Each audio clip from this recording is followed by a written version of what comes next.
गणेश जी और सेठ सेठानी की कथा।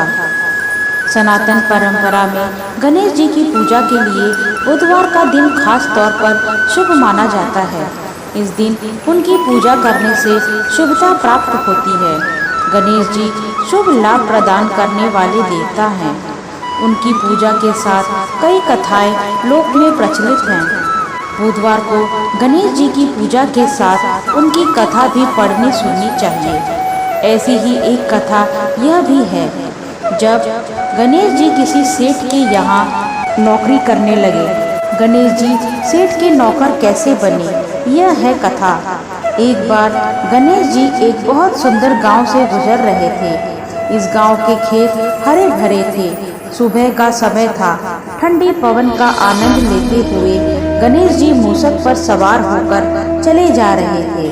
इतने में वह एक खेत से गुजरे तो आनंदवश फसलों में हाथ फिरा दिया। गणेश जी के ऐसा करने से उस फसल के कुछ दाने हाथ में आ गए। जब गणेश जी को पछतावा हुआ कि उन्होंने तो चोरी कर ली।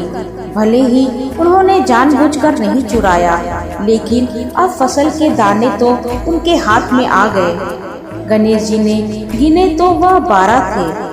अब गणेश जी ने उस खेत के मालिक को खोजा और उन सेठ जी के यहाँ 12 साल नौकरी पर लग गए। एक दिन सेठानी राख से हाथ धोने लगी तो गणेश जी ने सेठानी का हाथ पकड़कर मिट्टी से हाथ धुलवा दिया। सेठानी ने सेठ जी से शिकायत की और कहा कि देखो, नौकर ने मेरा हाथ पकड़ लिया। सेठ जी ने गणेश को बुलाकर पूछा कि तुमने सेठानी का हाथ क्यों पकड़ा। गणेश जी ने बोला कि मैंने तो बस ये कह रहा था कि राख से हाथ धोने से घर की लक्ष्मी नाराज होकर घर से चली जाती हैं और मिट्टी से हाथ धोने से आती हैं। सेठ जी ने सोचा कि गणेश ठीक कह रहा है। थोड़े दिनों बाद कुंभ का मेला आया। सेठ जी ने कहा, गणेश, सेठानी को कुंभ के मेले में स्नान करा के ले आओ। सेठानी किनारे पर बैठकर नहा रही थी तो गणेश जी उनका हाथ पकड़कर आगे डुबकी लगवा लाए। घर आकर सेठानी ने सेठ से कहा कि गणेश ने तो मेरी इज्जत ही नहीं रखी और इतने सारे आदमियों के बीच में मुझे घसीटकर आगे पानी में ले गए। तब सेठ जी ने गणेश जी को पूछा कि ऐसा क्यों किया। तो गणेश जी ने कहा कि सेठानी किनारे बैठकर गंदे पानी से नहा रही थी तो मैं आगे अच्छे पानी में डुबकी लगवा कर ले आया। इससे अगले जन्म में बहुत बड़े राजा और राजपाट मिलेगा। सेठ जी ने सोचा कि गणेश जी ठीक कह रहा है। एक दिन घर में पूजा पाठ हो रही थी, हवन हो रहा था। सेठ जी ने गणेश को कहा कि जाओ, सेठानी को बुला कर ले आओ। गणेश सेठानी को बुलाने गए तो सेठानी काली चुनरी ओढ़कर चलने लगी तो गणेश जी ने काली चुनरी फाड़ दी और कहा कि लाल चुनरी ओढ़ के चलो। सेठानी नाराज होकर सो गई। सेठ जी ने आकर पूछा, क्या बात है।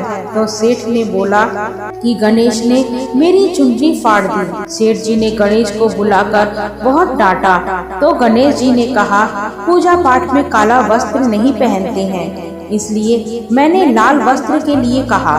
काला वस्त्र पहनने से कोई भी शुभ काम सफल नहीं होता है। फिर सेठ जी ने सोचा कि गणेश है तो समझदार। एक दिन सेठ जी पूजा करने लगे तो पंडित जी ने बोला कि वो गणेश जी की मूर्ति लाना भूल गया, अब क्या करें। तो गणेश जी ने बोला कि मेरे को ही मूर्ति बनाकर विराजमान कर लो, आपके सारे काम सफल हो जाएंगे।